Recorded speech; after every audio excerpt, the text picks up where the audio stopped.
Good morning, sir. Hello, good morning. Shall we wait for people to join the session? Uh, Kavish, I think some are coming. You can wait for 2 minutes, please.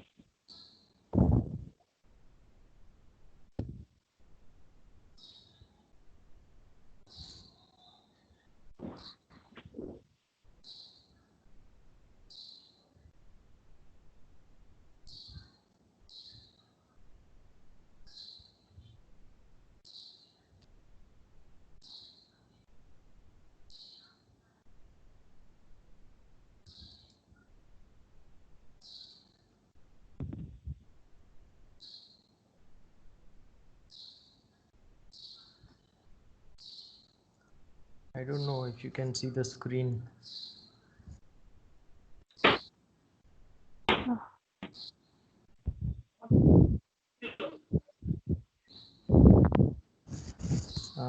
Can someone tell me if you can see the PowerPoint? Yes, Not sir. We now, can see the but very cursor, but the screen is black. Screen is black, you're saying? Yes. Okay. Switch to screen. Just a minute.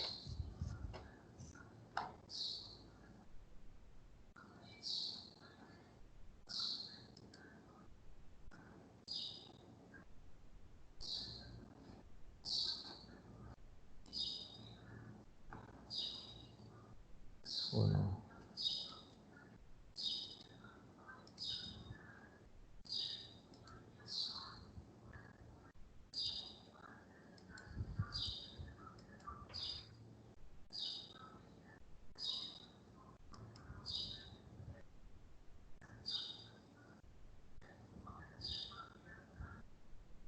Good to see you, sir.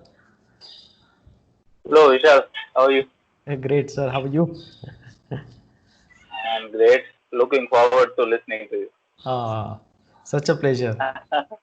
Yes, yes. So you have joined now Lokbharti, Vishal? Yes, sir. Yes, sir. You are into Gandhian studies. Yes. So you were previously with this Omkar English medium school, right? Yes, yes, yes. Okay, fine. Wonderful. I'm at Olbipur right now, Vishal. Oh, you have moved from Patadi to Ulbipur? Yes, yes. I got transferred a couple of months back. Oh, wonderful, wonderful. So we are now quite close. Yeah. So would love to see you Ah, again. yes, yes, sir. Right. So, uh, uh, if everyone is around, shall we start? Alpha? yes, sir. We can start. Kavisha, please. Okay, so Vishal sir, I'll be muting my audio and video both, and only your video and audio would be there. Nobody else would be there around, right? All right, all right. Okay, Kavisha, thank please. you. Let us start. Yeah. Kavisha, please introduce, sir. I think she is mute.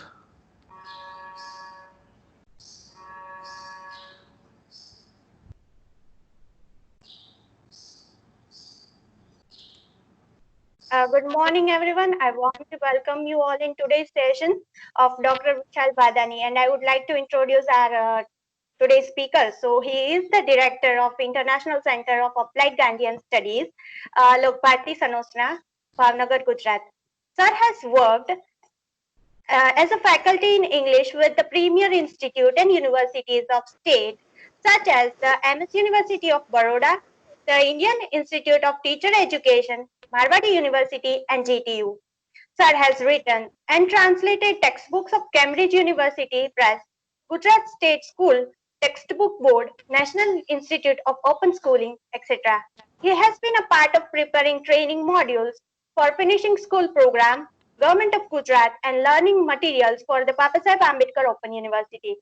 As a translator, Sir has translated novels of Dhruvad such as Timirpanthi and Akupar in English. The Sociology textbook of 11th standard for the National Institute of Open Schooling into Gujarati. Sir is working as a translation expert with Gujarat School Textbook Board and Delhi Sahitya Academy. He has trained thousands of teachers and professors across the state on learning, unlearning, and relearning. Sir has delivered expert talks at several platforms such as Grand Education Fair Ahmedabad, GEC Gandhinagar, Symbiosis Institute Pune, Christ College Rajkot, English Department SPU, and Bhavnagar University, Sahitya Academy Gandhinagar, ITI Rajkot, KCG Ahmedabad, to name a few. His area of interest in translations is translation studies, philosophy, and learning processes. He is passionate about creative writing. And today, sir is going to deliver a special talk on rethinking writing. So I gladly welcome you, sir, and hand over the screen as well as the mic to you. Thank you. Thank you, Kavisha, for such a kind introduction. Now, I'm unable to see my presentation. Can you see the presentation? Sir, we can't. We can't see you, sir. Vishal, sir. Okay. So in screen share, if I say start Sir, screen, screen share is on and presentation screen is also available. Yes. is it available, you said? Like, can you see Yes. that? Yes, sir. We can see your screen. Yes, fine. We Yes, can see that. available. Yes. All right. I'm really happy that on a Sunday morning, I mean, these days, all days are Sundays, but uh, that people are taking time for learning, relearning couple of basics. So when I was approached by a couple of friends to talk about something interesting, I thought we should be talking about writing. And that's why the title is Rethinking Writing, because we have been thinking writing in numerous ways. I believe that everybody is aware that we primarily write for three purposes. We write to instruct, we write to entertain, and we write to persuade, to convince somebody. I also believe there is a fourth function of writing as well, which is to enlighten, because that's the school of thought I belong to in terms of writing and reading. So this is briefly about the title. So why are we rethinking writing? So well, I have jotted down three primary reasons why we, the students and teachers of English, should be rethinking writing. My first reason is we have long ignored it, in the sense that the kind of importance we give to criticism, literature, maybe grammar, but writing as an organic process has long been ignored. That's why we should be rethinking it right now. Second is we hardly understand the significance of writing in developing one's worldview. It is directly connected to the entire perspective for life, for world, for society, even for oneself. Writing seriously rewires our thinking, and I'll be deliberating upon it in a brief after a while. So that's why we should not be seeing writing only as an academic activity, but it has a lot to do with your personal perspectives about the world. Third is, and this is my serious proposal for everybody who is into academics, that our curriculum does not give ample scope for teaching writing. From in the sense that we do not have exclusive papers on teaching writing. I am familiar that in the first year foundation courses we do have course on introduction to academic writing and all that, but that's not the writing I'm talking about. I'm talking about writing with all its engineering, with all its philosophy, with all its beauty, and that calls for a separate paper.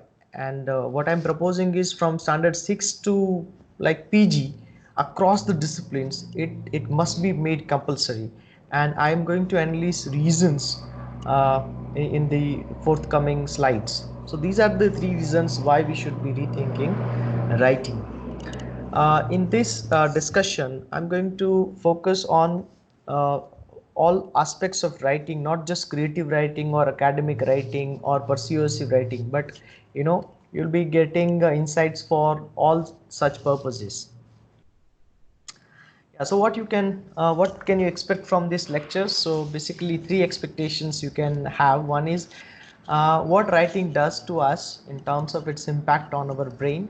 Second is tools of effective writing, some tools that I have identified and I've been using them for quite a few years now, and preparation required for writing well. So these are the kind of learning outcomes, you can say.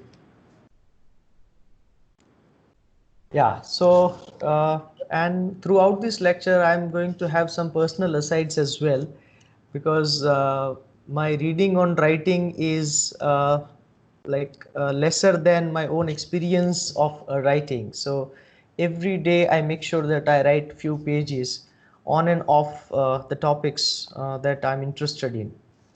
So I believe that there is great chaotic noise happening in the mind.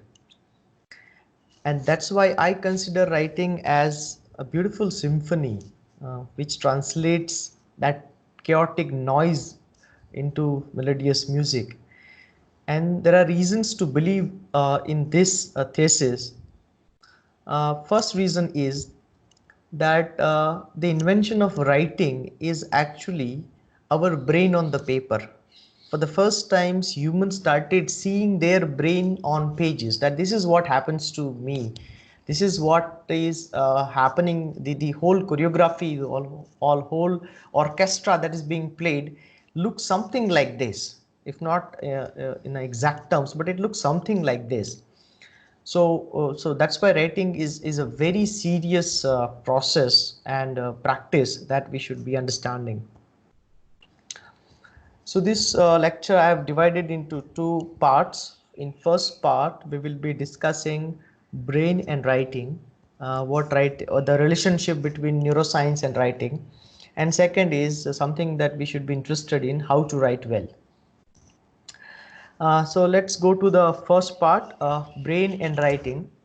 For past almost 2.5 years, I've been reading extensively on neuroscience, and no matter what I speak, I vehemently bring in neuroscience into it.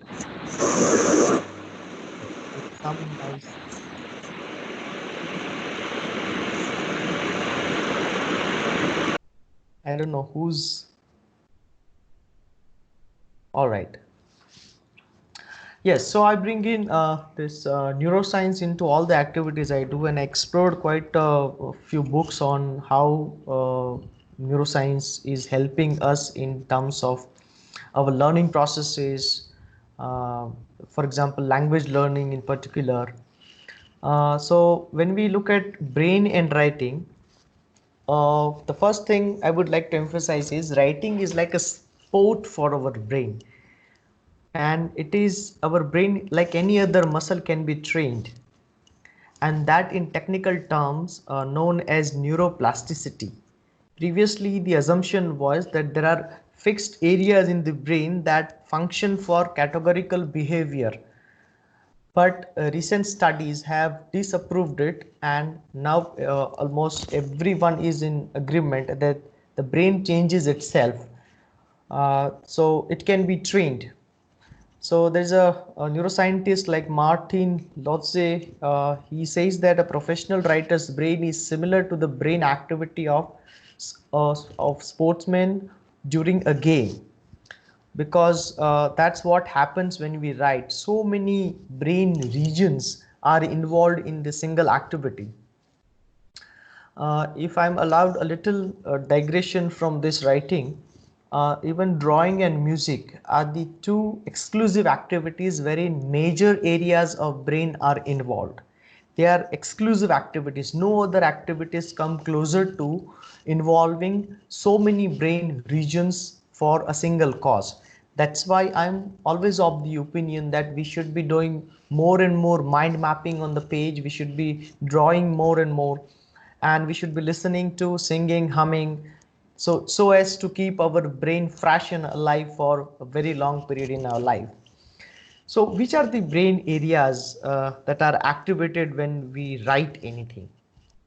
So basically, I'm sure people who have studied and taught linguistics are familiar with these two areas, which were discovered by the scientists. They are known by their names like Broca and Wernicke.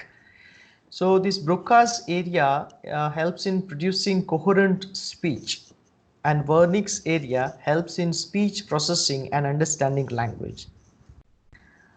You might be wondering that although we are talking about writing, why are we talking about these areas which are focusing more on speech? The reason is, for brain it is not an exclusive, the compartment is not that watertight that okay, now I'm speaking and now I'm writing. It is interwoven in a very meaningful ways. And you must have experienced that when you write something, you're speaking to yourself. It is because of these two areas. And the third is, as you can see here, hippocampus. This area is related to our visual processing. For example, when you are imagining something to write, when you are thinking what to write, it is this area that gives you images, pictures, and that's why it is very important. So whenever any of these areas are damaged, people experience disorders and brain conditions that hamper our speaking and writing. A lot of good research has taken place in uh, healing these disorders and conditions. So these are the areas that are activated when we are writing anything. As you can see here, writing requires multiple cognitive skills. For example, eye-hand coordination, language, memory, creativity, insight, logic, spatial intelligence, and abstract thought. As you can see here, writing is not just about language, it is about so many other things. I was recently reading a book called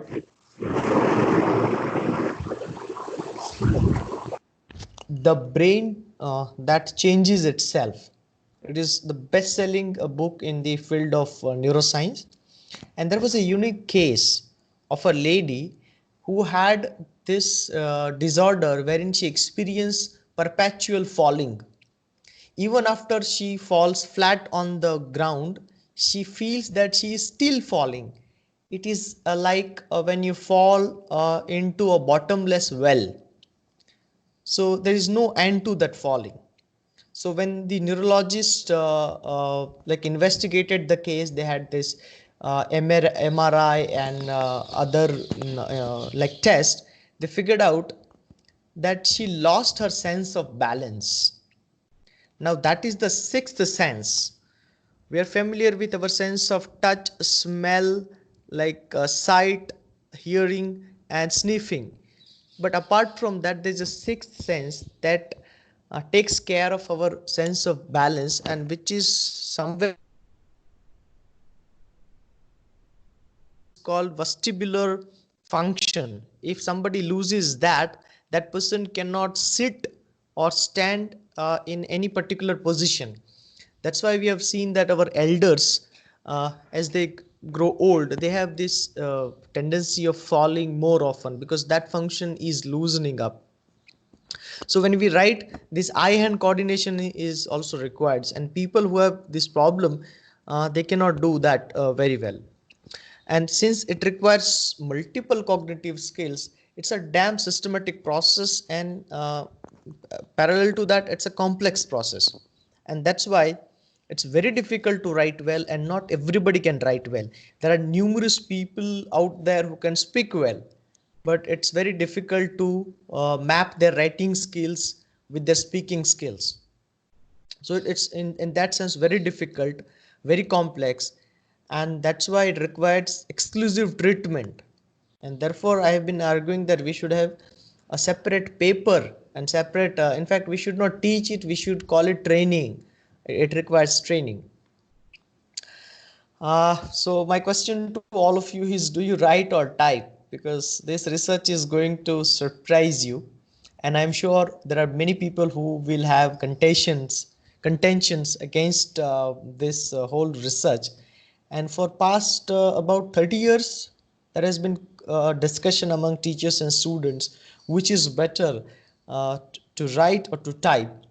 And people like me who like I have written my entire story collection on laptop, but I have not given up writing. And when I came across this research, it felt so good that there are merits in writing. So this is a research carried out in Princeton University, and so fresh it is 2019 research. I'm just showing you one image of exam performance, but there are other variables like retention, like comprehension. In all these variables, all parameters, people who write manually with pen and paper, they have performed better. That's what the research says. That I do not mean to say that we should stop typing. I mean, we can't now. We have gone too far, but we can regain our writing, catch up with our writing skills, writing along with drawing. Let me show you a page of my own diary. I do something like this. So whenever I'm reading, if I like something, I write those quotes, and if possible, I draw also. So this is how the writing is helping me in a big way. However, you can read further research. There are other conflicting research that says no, typing is better. However, in typing, our brain has to work word for word, especially when you're taking notes. If you're typing, you have to type entire word, and that is a faster process in a way. That doesn't give you ample time to pause and think. It's like watching a video and reading a book. When you're watching a video, your brain functions are guided by the video. When you're reading a book, your brain functions are in your control. So you can pause and think, underline, maybe put a circle somewhere. So according to this research, that writing is better. And also, when you write something, more than one sense is involved. And in learning process, neurologists believe that any activity that is multisensory is always helpful in better learning. So for example, if you are reading, so your eye is involved, right? But when you're reading and writing, your hand is also involved. So it's a better activity than just reading. Likewise, when you're writing, multiple senses are involved. So is true for typing. Writing contributes to our physiological health. I was exploring this, how writing can help, what it does to us. So yeah, and not all kinds of writing. Researchers at this university are very specific. They are saying that expressive writing improves physiological well-being and may improve the symptoms of some diseases. The next research is in the University of New Zealand. I'm sorry, I've not cited that. Journal writing helped patients to heal their physical wounds faster after facing traumatic experiences. So this is what writing does to even our physical aspects of wound and diseases. Of course, there are psychological benefits that we can point at. Expressive writing is one of the popular ways to cope with stress, intense emotions, and anxiety. It reminds me of another beautiful book I have read. It says why zebras don't have ulcers. It is about why why animals don't experience stress. And when we as humans experience stress, what are the coping methods? So writing is one of the therapeutic methods which has been used for many decades now, particularly in forgetting some of the traumatic experiences. So one of the cases I was reading wherein a patient had broke up. It's a typical teenage love story, and the boy couldn't uh, come out of that situation. So he was made to write the incident of that day of breakup, and he was made write that incident 40 times. But gradually he was asked to alter few words, sentences, and by the time, if you read the first write up and the 40th one, you could see there is a gradual like curve wherein the boy came out from the guilt part. That like in the first he said, oh, it was my mistake, I couldn't have done that, and and the last he said that, oh, it was to happen, and gradually he could come out of it. So this is what writing is capable of doing, but in a strict psychological conditions and under the guidance of practitioner like psychiatrist. This is interesting. The second bullet point, it decreases the activity in the brain's emotional center and the more rational part of the brain increases. So when we write, as I said, we have to choose words, we have to write in linear fashion. If you are like dealing with like Asiatic scripts, except Chinese, I mean Mandarin, wherein they write vertical, but still there is a certain system that we follow. That's why our rational faculty gets more activated, and our emotional faculty works only for providing data like experiential images, and then the rational faculty is more involved for producing what we experience. Well, that's the end part of what writing does and how our brain is involved in a brief manner. Now let's talk about how to write well. And this pencil and eraser is something I always love to show because they are symbolic of rewriting. And this calls for R.L. Stevenson, one of our favorite authors who gave us treats like Treasure Island and other wonderful novels. So he said that in literature, the difficulty is not what to write, but to write what you mean. And I'm sure it is not only true for literature, but of all kinds of writing, because we have seen the kind of problems that occur because of misinterpretations of what the writer did not intend. So the question is how to write what we mean, all right? So some of the personal insights I'm sharing here. Be wise in your word choice. Now it's a kind of statement. When can you be wise with your word choice? So you can choose only if you have options, right? In English they say beggars can't be choosers. So those of you who are teaching right now, you must have noticed that our students' language is sum total of and, but, and so, very flat. You don't get any phrasal verbs, you don't get any idiomatic expressions, you don't get any coinages that that should be happening in this age of students, because they don't have that repository of words.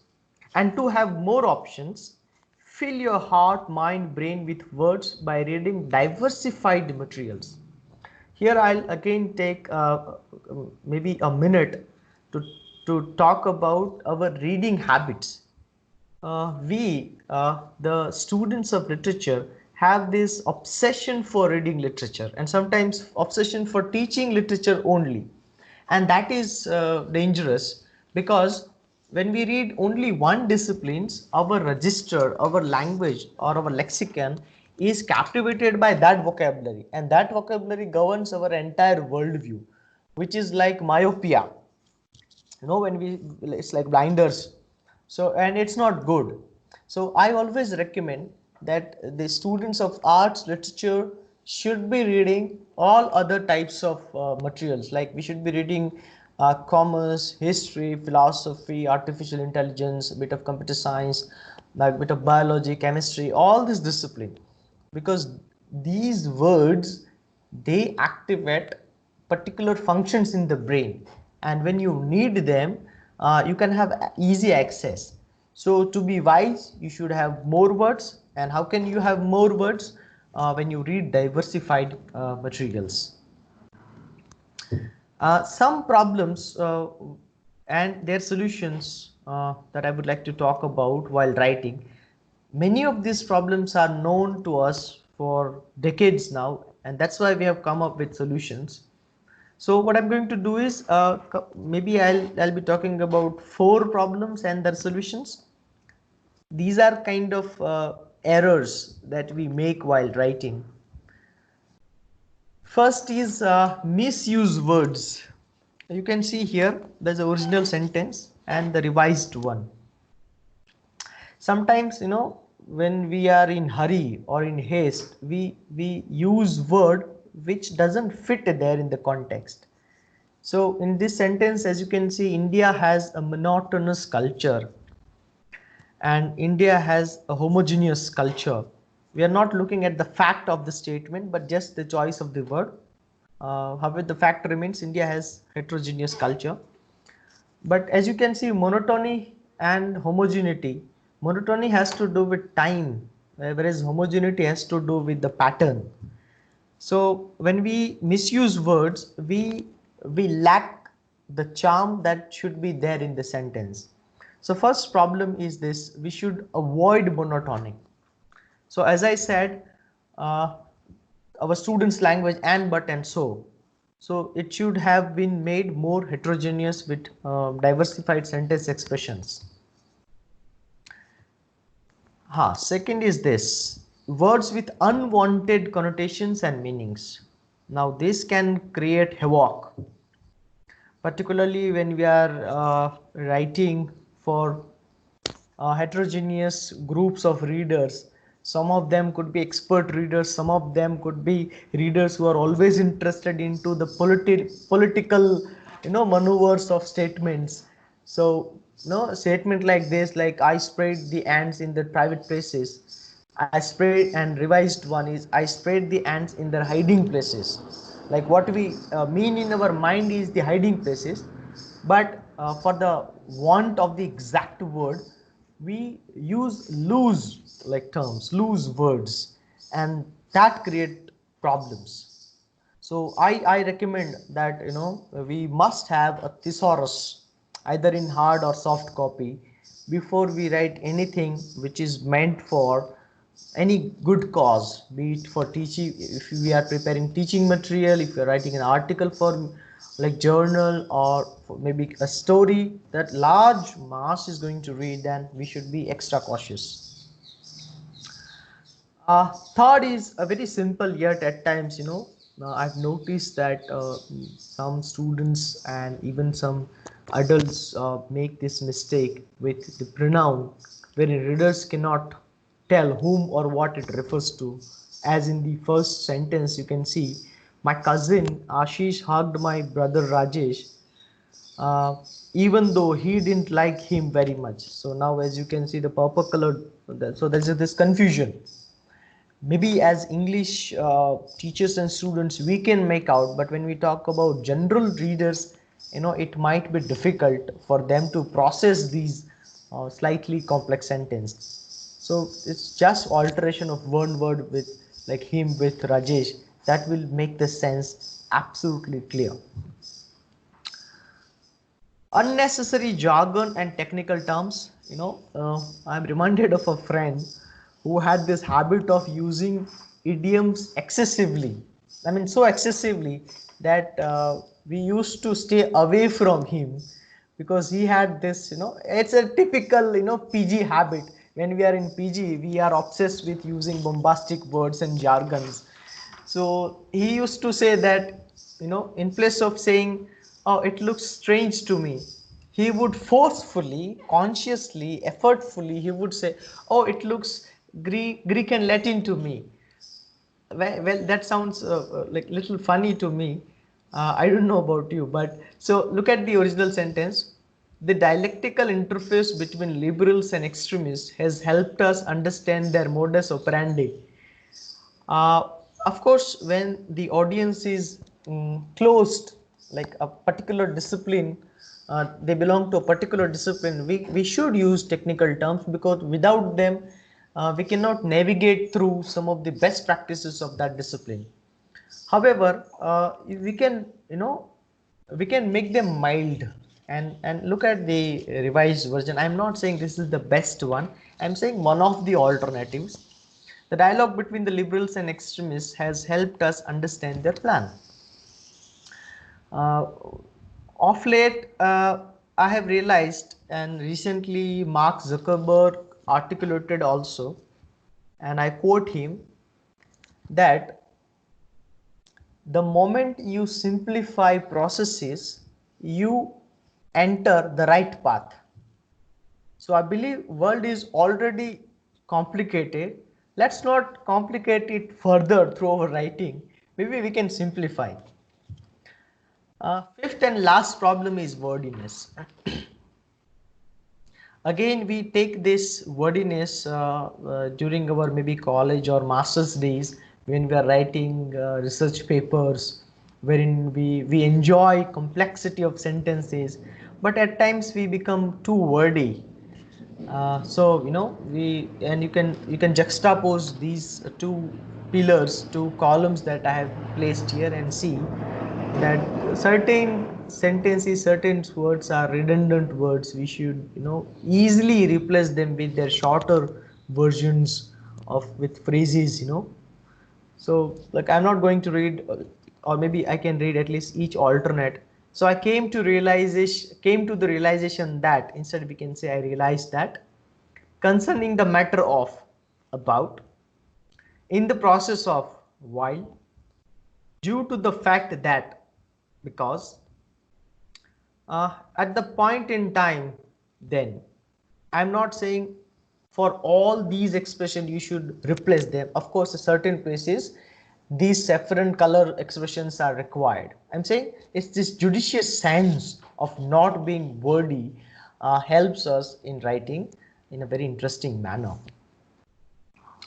What process to follow for writing well? Well, I believe it is known to all, but for the good of the masses, I'm putting it like this.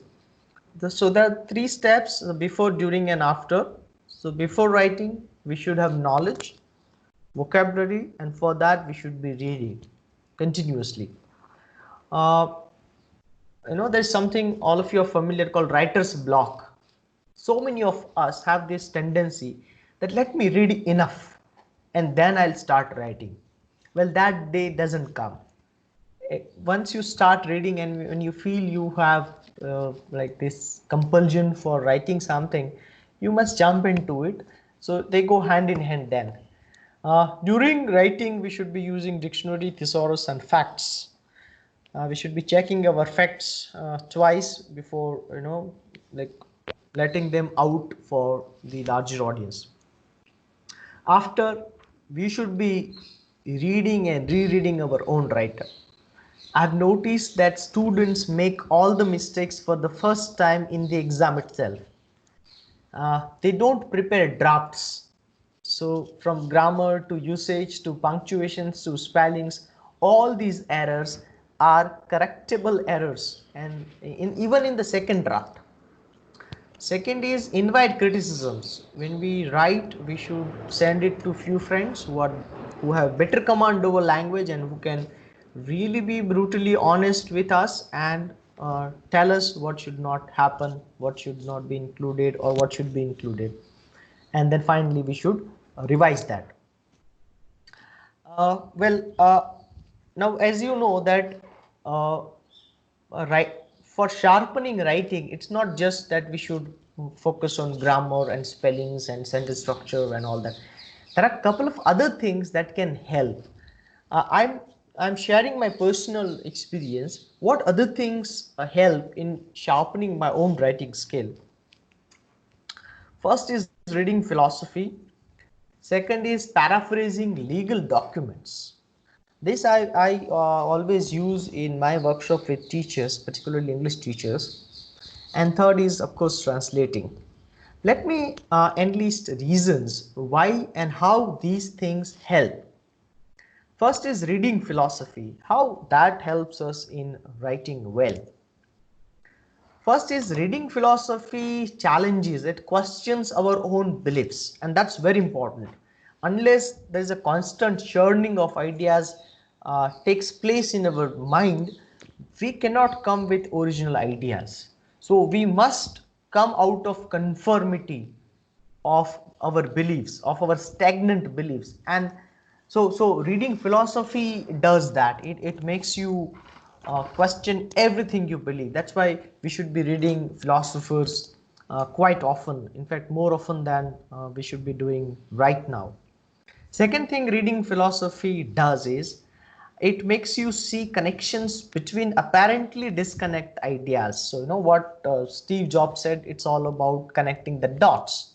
And in writing also, when we write, let's say when you are drafting a research paper or an essay, there are dead tunnels, there are stuck up points that we don't know now, like how to take it forward. It is for these particular experience that we should be reading philosophy, because philosophers connect almost everything to everything. Third is to have clarity of thought. I believe this is the soul of writing. Unless we have clarity of thought, we cannot come out with a coherent piece of writing. So for philosophy does that. It gives you clarity, not only about writing, but about everything in life. Third is when you have clarity, you can articulate ideas aptly and clearly, because philosophers think too much. And therefore, whatever they bring out is a product of years of thinking. That's why our ancient scriptures are so profound, because we have thought at least 5,000 years on the basic aspects of life. That's why we should be reading philosophy. And lastly, it helps us differentiate real truth from perceived truth, because writing is nothing but standing on our own truth. If there is no truth, if there is no satya, then it ceases to be beautiful. It cannot be beautiful. So to bring truth in your writing, we must understand the truth itself. And to understand what truth is, we must take recourse to philosophy. So that's why we should be reading philosophy, and as an offshoot of that, we become better writer. Paraphrasing legal documents. I'm sure this would sound little odd in our discussion, but when we paraphrase legal documents, something interesting happens. We understand what taut and clear prose is. In fact, I would recommend all of you try this. Pick up one article from our constitution and try to alter a few words. Try to paraphrase that article, and you will notice you will experience enormous difficulty. You will experience great trouble. You will be scratching your head. Why is it not happening? Because the makers and the writers of constitution, or people who are into legal language, they have to means their words, weigh their words so wisely. Otherwise people will go on bending rules by interpreting rules and articles and acts for their own favor. That's why one should do that. To examine the relationship between words and meanings, right? Who can better explain this than maybe Portia from The Merchant of Venice? Yeah. Third is to be politically correct. Yeah, your statement should not be taken out of the context, and you should not fall prey to these misinterpretations. That's why the study of legal language per se helps us become more and more concise or compact with our sentence structure and the meaning that we intend our readers to interpret. Yeah, translating. Yeah. all of you, I'm sure, all English students and teachers are by default translators, because we have to do it either for friends while explaining them text, paraphrase the text, and when we work for colleges, we are like more translator than the faculties of English. Yeah, so as Gayatri Chakravarti Spivak said, translation is the closest reading of the text. In fact, it is closer than criticism, because criticism at times is like uh, it's like, you know, it might be, it criticism might be colored by a school of thought. So does translation, but when we are exploring translation, when we are unaware of the intentions why we are translating, we are focusing on the nitty-gritties of language. So when we translate, we explore all aspects of language: meaning, structure, the semantic aspect of it, the appeal part of it, the rhetoric part of it, right, the polyphony, the sound part of it, which doesn't happen in criticism. So that helps us understand and sharpen our writing skill. Again, it enables one to select apt words. It gives a chance to access unexplored areas of the brain. That's why multilingual and bilingual brains behave differently than monolingual brains. And there's ample research that suggests that. For example, certain words don't exist in our source language.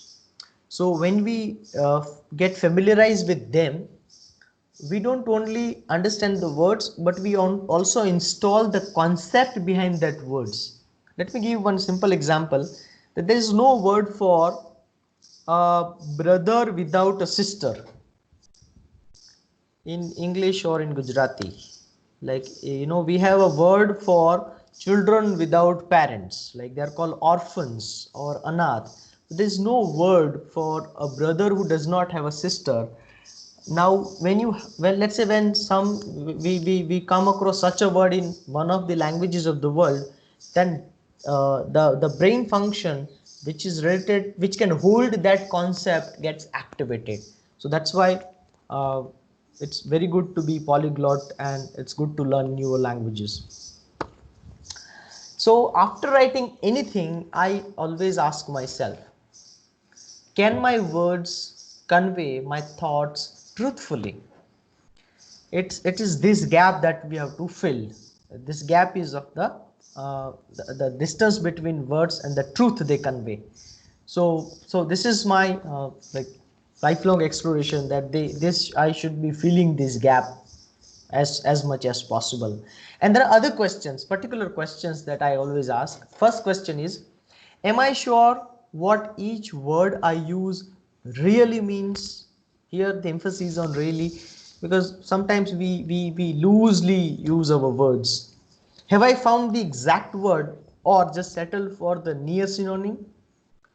It happens to us when we are in hurry, we are drafting a letter, an email, or a WhatsApp message, and on second thought, after sending that, suddenly magically we realize, oh, I should have used that word.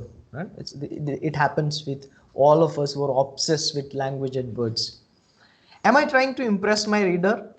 This is a bit tricky, because sometimes if it is literary piece, there is this intention, slight intention to entertain, impress. But if that becomes habit for all other types of writing, then there is a problem. Have I consulted any thesaurus? I remember my teachers in the PG Department of English, SP University, they used to insist that you must have a thesaurus on your desk, that when in doubt, always consult a dictionary or thesaurus, and that has so far helped. And now I use thesaurus.com for the easy access to words and their meaning. What are the key terms or words or phrases of my argument or narrations that we should be familiar? And those of you who have ever taken IELTS exams, you must be familiar that there are marks for this lexical resource. Third is, am I happy with my own writing? That's important, because that's the personal touch. That's your personal impression that you are leaving in that. Fourth, this is where most of us fall short. Have I edited my draft at least 3 times? I mean, that's the habit I'm arguing. That from the school days we should inculcate these habit among our children, students, and we should not accept as teachers any draft which has not undergone these 3 steps. So finally, we are like in next 5 minutes, I think I'll be wrapping, and then we will have some discussions, questions. So 9 things I personally look for in a good writing. First is truth, as it is, they say it, uncolored by prejudice, bias, opinions. So truth, even truth by truth, I also mean truth of our experiences, which may have subjectivity. Manner of unfolding, logical and coherent, that I should be interested in a kind of reading that unfolds ideas in a very interesting and engaging way, then just throwing those ideas in the form of statements at me. Well, I get very startled with that kind of writing. Oh yes, freshness. I always like to use the word sea freshness. It's like for creative writing, even for general writing, that whenever we go to a seashore and when we see series of waves, we don't get bored. They are the same wave, same pattern, but why is it that we don't get bored? Because the nature has embedded that freshness in it. Now the question is, can we have the same freshness when we are writing something? Variety, oh, it's a huge challenge for writers to break the monotony. So my 12 line paragraph challenge for all of you is this: write a 12 sentence paragraph wherein beginning should not be repeated, right? If one of your sentences starts with noun, no other sentence is allowed to get started with that noun. If you have started your sentence with the, like, then you are done. You have exhausted your resource of the. Try it out and see what happens. A practice of that will give you this variety. Flow and lucidity, yes, it has to flow. That's why my guide, late Professor Javed Khan, may God rest his soul in peace, he used to correct, and while correcting he would say, no, this is not flowing. This doesn't flow. It doesn't sound like an English sentence. So that has always intrigued me, how to make my sentences look or sound like English sentences. So this is the flow. No? Composition, yes, because after all we are talking about a fabric and the embroidery part of it. So so these 12 sentences are part of a larger schema of a composition. So it should look that, oh, it is a part of something larger than that. So it should not be like the islands of excellence. You have certain sentences which are excellent, but they are misfit in the composition. Clarity, as we have discussed in the philosophy part, yes, the clarity you should have as writer, and you should convey that clarity just to hit the nail on the head. Tone, yes, it should have the personal impression. So it is the tone that gives life to words. So what is your tone? Are you too arrogant? Are you too submissive? Are you too humble? Are you persuasive enough? Are you tricky enough to scaffold your readers? So this is all you can do. For all these 9 aspects, there can be separate sessions, workshops. And yes, content point, because after all, your write-up should enrich the reader with serious, with enlightening content. So these 9 things I always look forward to reading whenever I come across any writing. Finally, those who can write well, they can think well, and vice versa. So this is the deeper connection with your thinking, and that's why all great people invariably write something. Be it Gandhiji, if you look at collected works of Mahatma Gandhiji, they are running more than 100 volumes. If you go to Wildura, Even his single collection of the story of civilization runs 14,000 pages in 11 volumes, and his other volumes as well. You have Tolstoy, like his novels, 400 characters, War and Peace, so many pages. So that's what I argue, that please write to think well. Finally, these are all informal suggestions, unwanted advices. For creative writers, don't write unless it becomes a compulsion. Don't force yourself. Get your grammar and usage right. It goes without saying. Just write it to begin with. Don't think too much, just write it. Revise draft at least 3 times before showing to anyone. Have a gap of at least 2 days between 2 drafts, because sometimes we are overwhelmed by our own write-up and we'll feel, oh, this is magical, Nobel Prize winning stuff. After 2 days when you visit, you will definitely feel like I do it as a trash. Write more and more and more, because it's a skill which can be developed, which can be mastered. Something my favorite author says, that if you want to write short story, you should write 1 short story a week. So at the end of the year, you will have 52 short stories, and not that all the stories will be great, but your 52nd story will not be a trash. These are the references, friends. 2 references I would suggest everybody, and I've got soft copies I will share with all of you. The last one, Shut Up and Write, is excellent book. Somebody should be interested in. And the 4th one, A Sentence a Day, which is a 400 pages book with only 400 sentences. So there's an incorrect sentence, and the writer has corrected it and given commentary. Beautiful. So I recommend all of you to read these. In fact, I've got all 6 of them in my this collection of PDF books. I'll share with them to all of you. Well, thank you so much. I believe we still have about 7-10 minutes for discussion.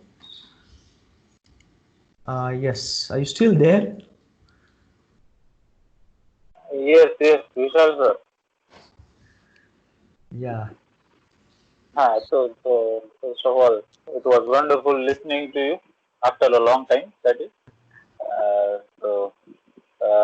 came across many new things with regard to writing.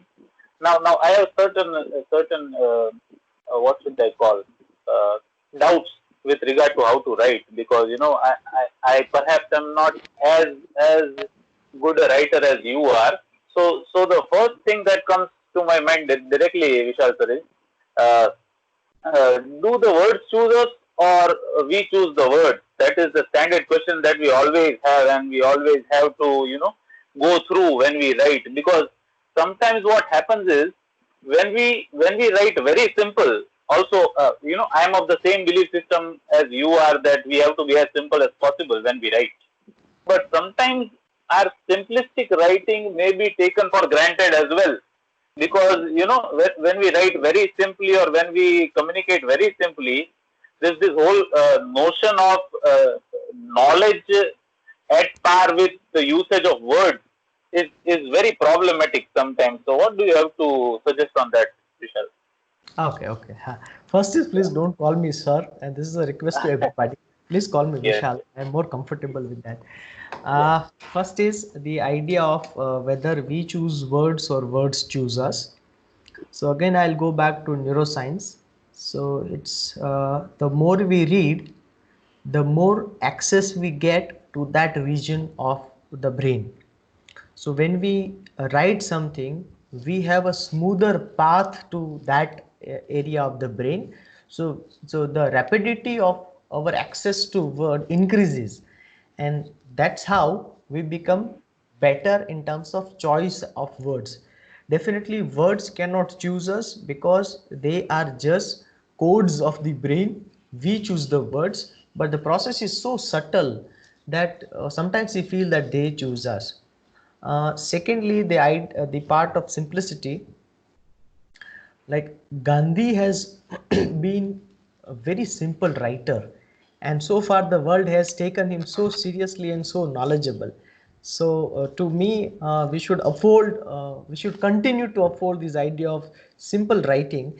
But as I said, the idea of truth, freshness, if and the originality with our own experience, if they come into, if they join that simplicity, I'm sure it'll be beautiful. Thank you. Thank you. One more, Vishal. One more. Yeah. As you very correctly said that all of us as faculty members of English are default translators. Yeah. Okay, so I subscribe to that totally. Uh, uh, but you translating a particular text and we being translators of what we do in our institute has a lot of difference. Yes. Okay, so what is exactly your approach towards the translating things, or how do you look at translation not being so mundane as it has become in our institutes? Because whenever we go to our college, the first thing that we do is we translate circulars of Gujarat government into Gujarati and send them to people. So that is what we do. It has become very boring for us, and you being a translator, look at it as a very creative process. So what exactly do you go through when you translate things? Yeah. Allow me to use a very informal analogy, but Yes. I believe that it is as similar as falling in love. Yeah. Because when you fall in love, all the activities you do are related to, and your efforts are the best efforts to impress the partner. So when I translate, be it a government circular or it a novel, my approach is that how can I translate in the best manner? Even if it is so dull as a GR, I've translated so many GR, and right now also I'm translating so much of agricultural stuff from the central government.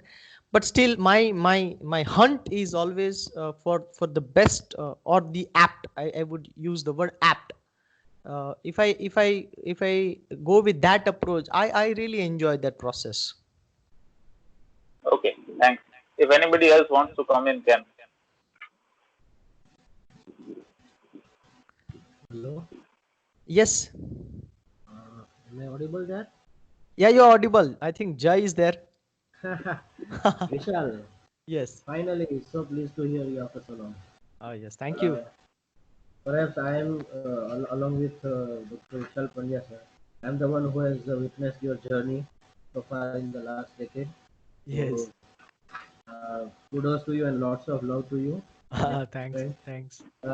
And since you have already answered so many of my questions, but you also triggered so many other questions. Yes, please go ahead. So, can I begin with this writer's block stuff? Like, Yeah. see, I have written something on this newspaper, Gujarat Samachar, and Facebook and all.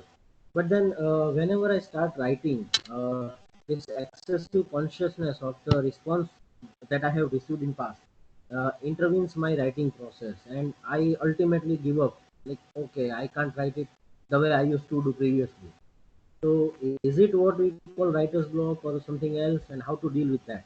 That's my first question. Okay. Uh, there's a beautiful TED talk by Elizabeth Gilbert. Mm-hmm. So that's on one, which deliberates upon this whole idea of how writers should deal with creativity, imagination, and that fragile opportunity that if we make it or it just goes. But I use a different approach altogether. What I do is I believe in this theory of karma. I just write it. I just write it. I simply, in a, to use slangish term, I don't give damn to what others might say about, and particularly I don't crave for praises. It took very long for me to come out of that psyche. Hello. Okay. Hello. Can you hear I'm me? sorry, your voice is cracking, Vishal. Can Uh, you repeat the last two yes. sentences? Yes. So, as I said, one should come out of that idea of craving for praises and admiration. I was a victim of the same for very long, and right now I can say that I have come out of it at least 90%. So praises of my writing, like, don't push me that hard, or criticisms on my writing don't pull me that hard.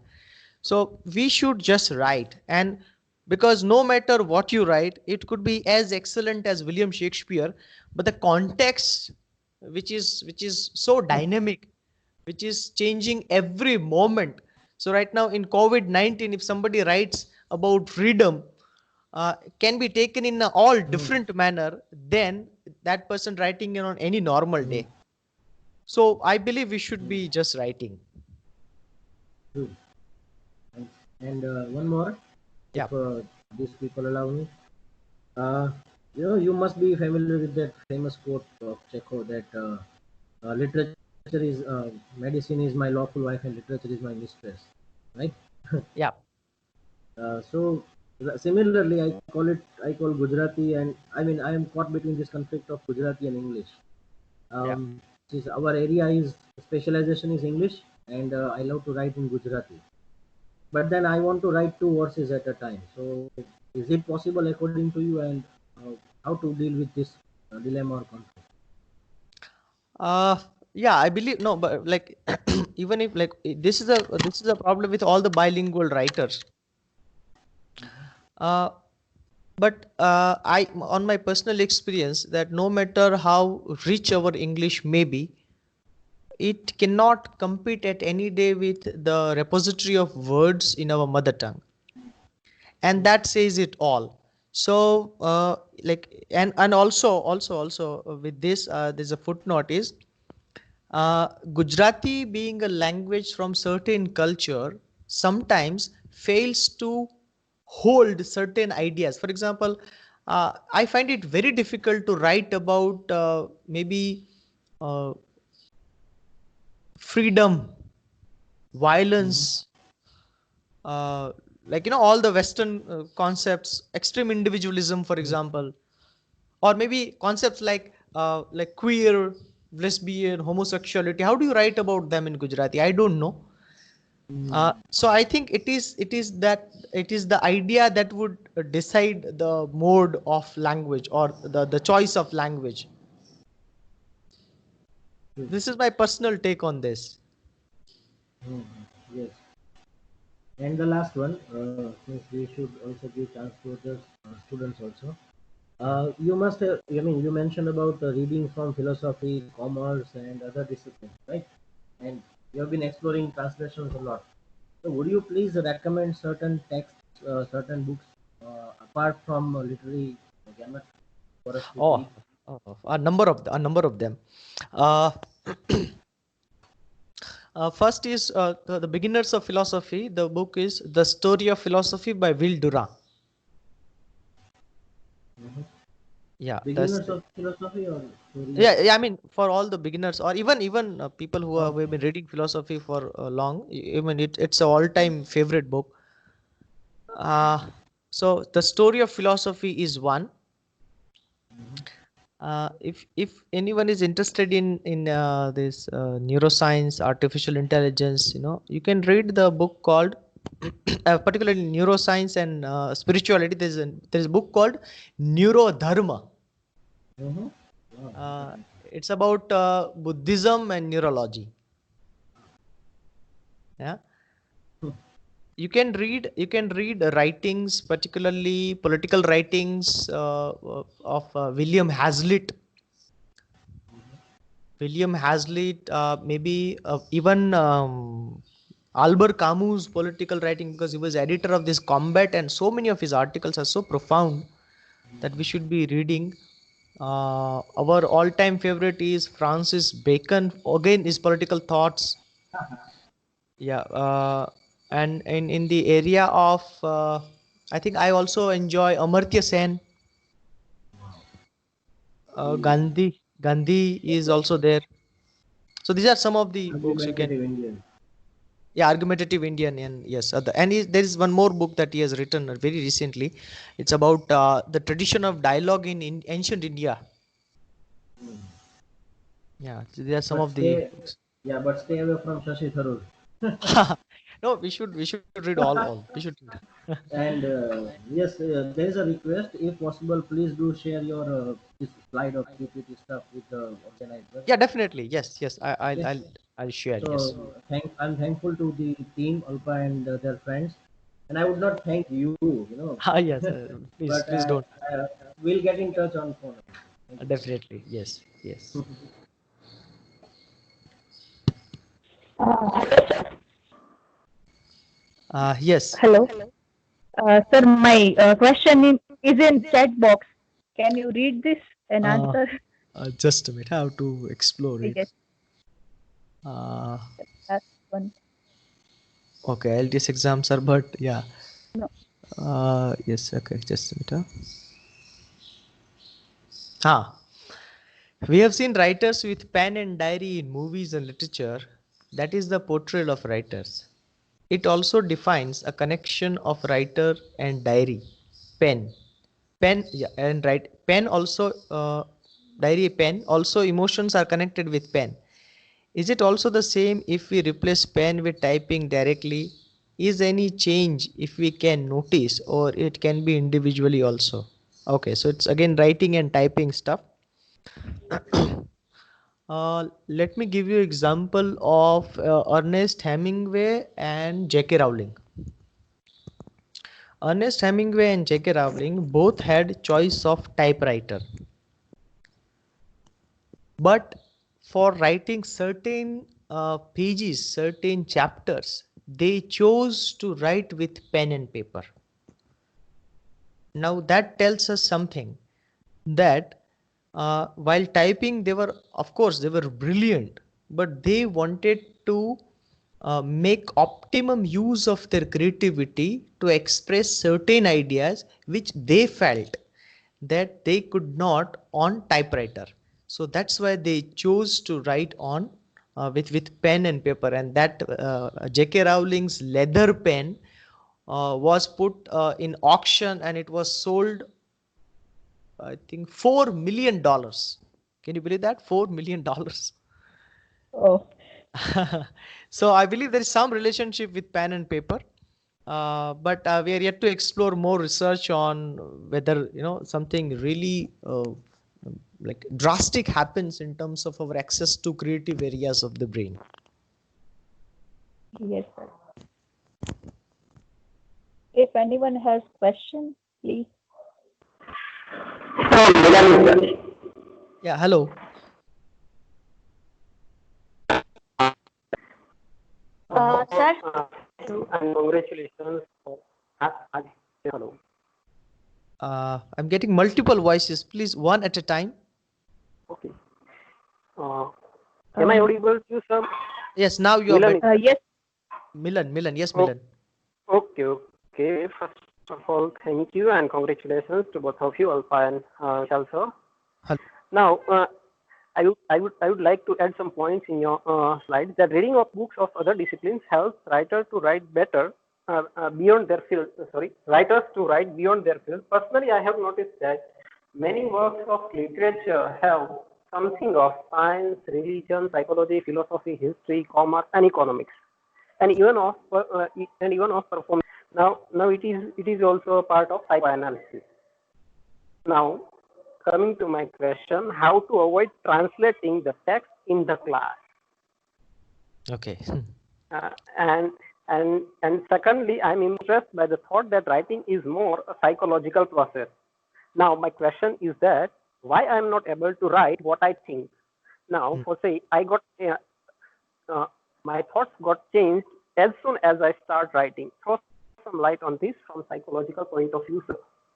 Okay, so two questions. One is how to avoid translating in the class. I believe that it comes from the demand from the students. A. B. At times, it is the incompetence from the teacher's part that they take recourse to translation. So it is a like then win-win situation for both. that teachers don't have to put more efforts in explaining the text in English, and students in the same way. However, what can be done is again simplifying and asking students to speak more in the classroom. So the teacher student speaking ratio should be 10:90. If that is not taken as exaggeration, I believe that students should be speaking more in the classroom, because the one who has to learn bicycle has to pedal and not the tutor. Our students cannot speak, particularly in Gujarat, because we, the English teachers, we are in so much love with our own voice, vocabulary, and language and presentation that we hardly give chance to our students to speak. Okay, so that is first. Secondly, the psychological aspect, why one is unable to write. Uh, I believe that one should spend more time. So the more time you give to writing, the more you become closer to the nuances of writing, and you will identify your personal style of writing. So that's why, we often quote Churchill, that if you ask me to speak for, let's say, if you invite me for a lecture that I have to give tomorrow, right? It would be it would be very difficult. And if you ask me to speak after 30 days, I have 30 days for preparation. So I believe the more time you spend with writing, the better you become. But don't give up. Like, okay, I'm not getting it. ये बैठ नहीं रहा, ये sentence आ नहीं रहा है. So don't give up. Just hold on, hold on. Thank you, sir. Yeah. Yes. There was one more voice I was hearing before.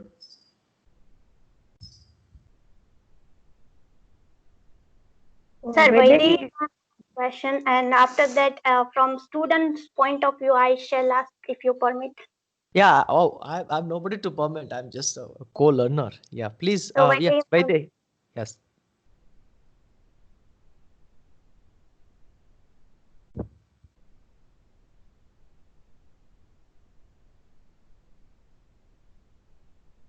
Whether you can ask.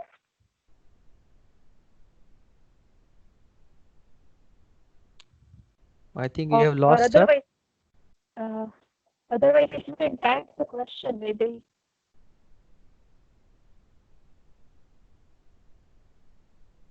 Yeah, someone else is typing. She is on the call. She is. Am I audible to you? Now, yes. Please, Vaidehi, go ahead. Sir, first of all, thank you for sparing your valuable time and making us aware of basics of writing. Sir, my question is that many a times when I sit to write, someday I write pages and pages, and someday I'm not able to write even a word.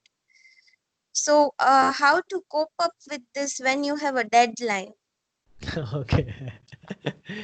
Okay. First is, if it is not related to deadline, if it is just like that, then it is good. Like, it's very human to be moody. Like, khile to fool varna mitti dhul. So it's very human aspect. But when deadline problem is in India, we have never been taught or explained study skills. So invariably 99% students, they want to do the mammoth task with an ant's capacity and time. We, from the British, if only thing we could learn is divide and rule. So if it is related to PhD, for example, I used to write one email every Sunday to my guide. One email every Sunday to everything I have done, read, discussed, whatever, and one write up one full page. And when you then compile and then elaborate, and it becomes a chapter. So anybody who is, I have so many friends who have stuck up in their PhD because of procrastination, and then the procrastination has a washback effect on their brain. Oh, it's not happening, it's not happening, but it will never happen unless you, let's say, write at least one sentence a day for your PhD or for anything which has a deadline. One sentence, one paragraph, then you will be psychologically motivated. Oh good, it is happening, I'm working, it's happening, it's working.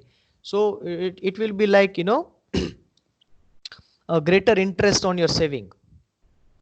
So that's my answer, divide and rule. So much, sir. Okay, one question we have in the chat box. Okay, yeah, let me go to the question. But it happens with me many times that I sit to write, thoughts are mixing up with languages in English and Gujarati, and when I start finding words, thoughts lost its charm. So what to do? Okay. Yeah, it happens when you have, when in a country like India, when we have access to many languages. Sometimes it's good to write in two languages. You know, we have experiments in French poetry, they have done it, in Russians, and in African literature, they have done it enormously. They don't translate, they use African words as they appear. Like if you read Chinua Achebe and other writers. So it's good to write sometimes, to write, but then as I said, decide the, I mean, based on what you want to write. It's a personal experience, or you just want to describe the beauty of the morning, and then that let it decide. And sometimes you have to consciously make efforts. Let's say I come across this word asmita. While I was writing, I wanted to use that word asmita. Now I cannot use that word asmita in my hardcore, like proper English write-up. So then I have to hunt for dictionaries, thesaurus, to find out a synonym or a closure or equivalent version of asmita. This one has to do to make that writing like something that we expect it to be. But as I say, it's a skill. Over a period we develop it. So we must stick to it and prepare many drafts. Yeah, that's my answer to somebody named with Khasatia. So I don't know the name. Yes, sir. Thank you. I got it. Okay, yeah. Any Sir, other? I have one question. Yeah, please. As you suggested that we should practice paraphrasing. So, as a student, while paraphrasing, I often feel that if we replace or alter some words, I fear it doesn't give justice to the thought expressed in the original version. And that's why a kind of guilt remains with us as a student forever. So, and also that we as a student are often advised to be as brief as possible in various conferences and seminars we attend. So, is there any clue or tip to paraphrase the whole research paper or the original content uh, as as brief as possible? Okay, first is the goal of paraphrasing here is not the outcome of paraphrasing, like to give justice to it or to be more faithful to it. It's like learning driving, four-wheeler driving. If you're learning four-wheeler and your instructor is taking you to, let's say, bus station every day 5 o'clock, he or she takes you to bus station. What do you think is the goal? To teach you how to go to bus stand? No, the goal is how to drive in traffic. In the same way, when we paraphrase, the goal is not to make the paraphrasing more authentic. The goal is to feel the pain of the gym while we are feeling the pain, building muscles, doing workouts. It is this workout that will enable us in different place, at a different place, when we are writing something original. So that's the agenda. So we are using paraphrasing as a tool to learn something else. Okay, sir. Thank you. Yeah.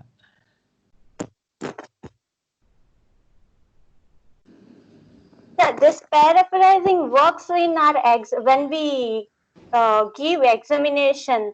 That if we have this Aristotle's definition of tragedy asked in examination, so when we try to elaborate that definition in our own words, that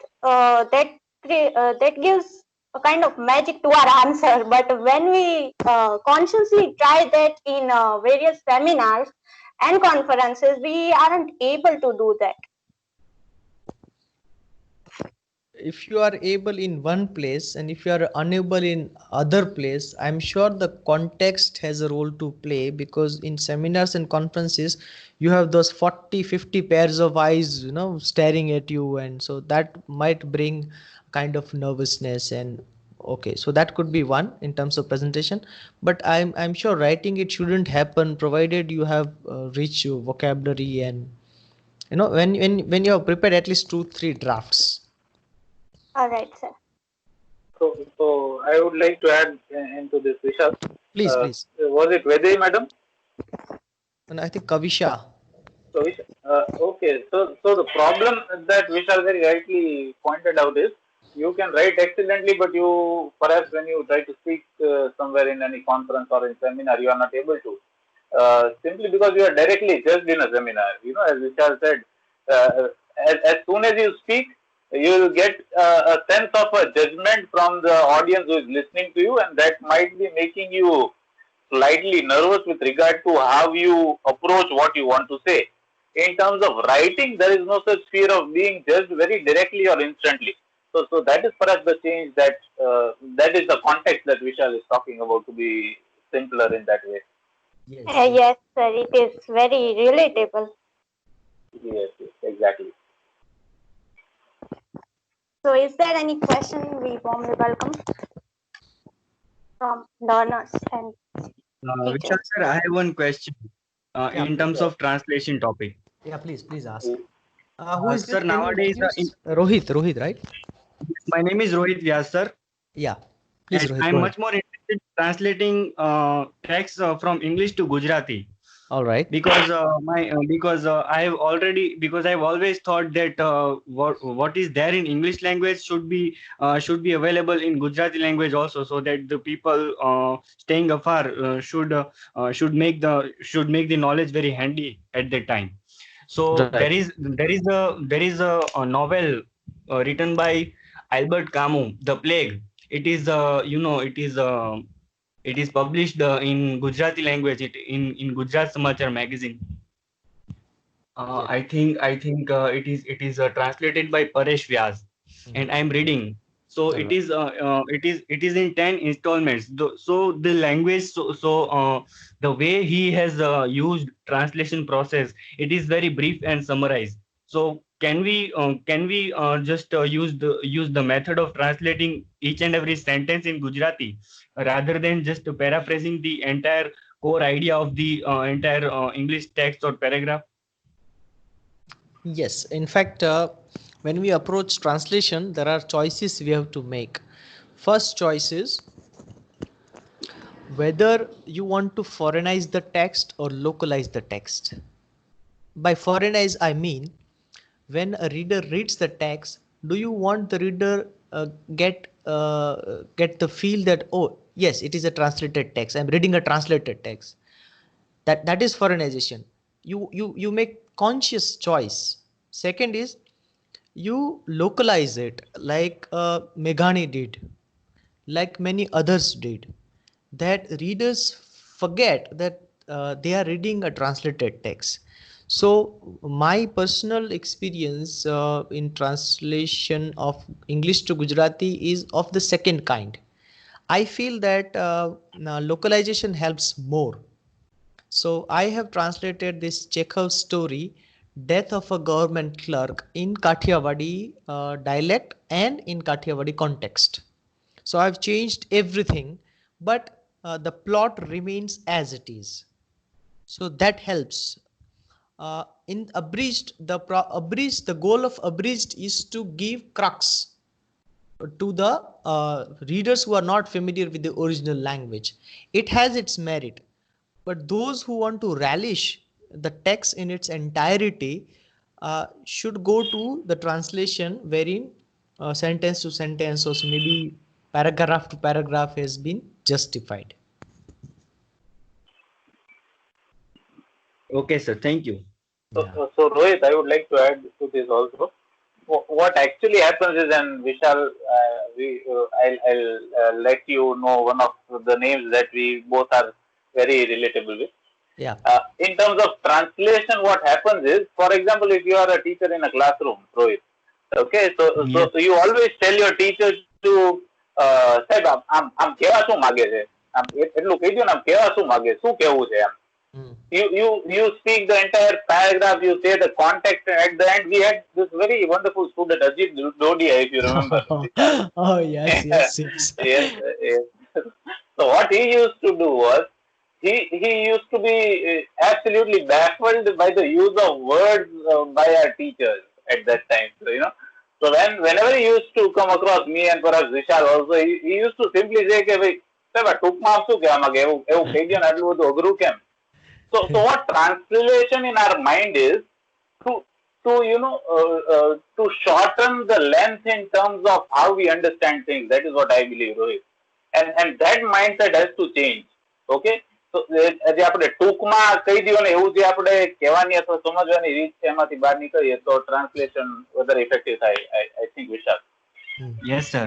Very right, sir. Thank you. Yes, and the caveat, the biggest problem in this is, in philosophy they call it reductionism. When you have you get into the habit of reducing everything into smaller chunks, then your brain also shrinks. Then in future you lose the capacity to experience and understand something larger, and you develop that myopia, and that's dangerous. So that's why I always recommend that we should not give summaries to the students, we should not paraphrase in the classroom, and we should not translate, because that is a problem. All right, we have one question from Alpa in the text box. I'm reading it out and then I'll probably answer it. If any researcher is doing research in the field of translation and in which language he or she wants to work, but the translation is not available, so if researcher can translate those chosen texts himself or herself, can it affect the process of translation as the translation is done by the researcher himself? So, and now he or she is going to research, can it affect the research work the researcher is undertaking? Any subjectivity comes? All right, if I understand the question correctly, the question is sometimes let's say I'm working on, let's say, Saurashtrani Rasthar as part of my PhD in English, and many of the stories have not been translated. So to quote those stories, I have to translate myself. So the question is, will it affect the research in itself? Well, I believe that it will not affect, because in absence of nothing, if you are adding something, it's a value addition. Secondly, if you have said in the bracket that the translations are by the researcher, then you are being open to blessings of whatever ignorance the researcher is licensed to have. So I don't feel that will affect the however, for particular researcher's sake, whatever quotes you translate, at least you should share the original and your translation with some translators, so that you will have some guidance on that. Otherwise it will not affect the research, the process of research. Thank you, sir. Thank you.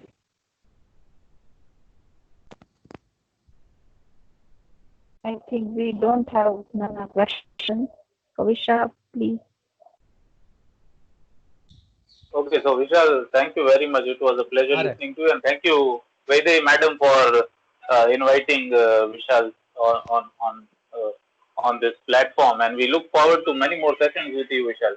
And looking forward to see you in person for sure. Very sure. Oh, definitely, definitely. I couldn't attend one of your sessions on films Yes, because yes. we had here sanitization work and a couple of things pending, Okay. so we had to go there. But I saw the responses on Facebook, and I'm glad that we're exploring other dimensions apart from literature itself.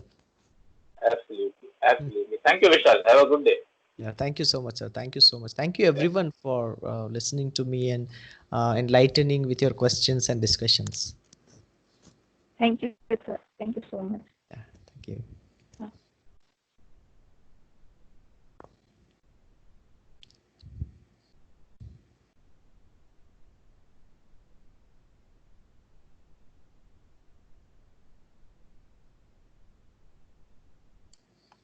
Sir, on behalf of all the learners, I would like to, Hello, hello. sir, Yes, yes.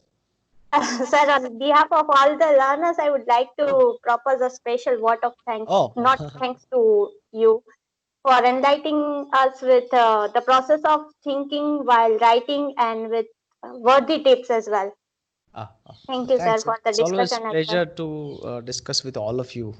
Sir, You. looking forward for many more sessions of yours. Sure, sure, sure. We will have great fun.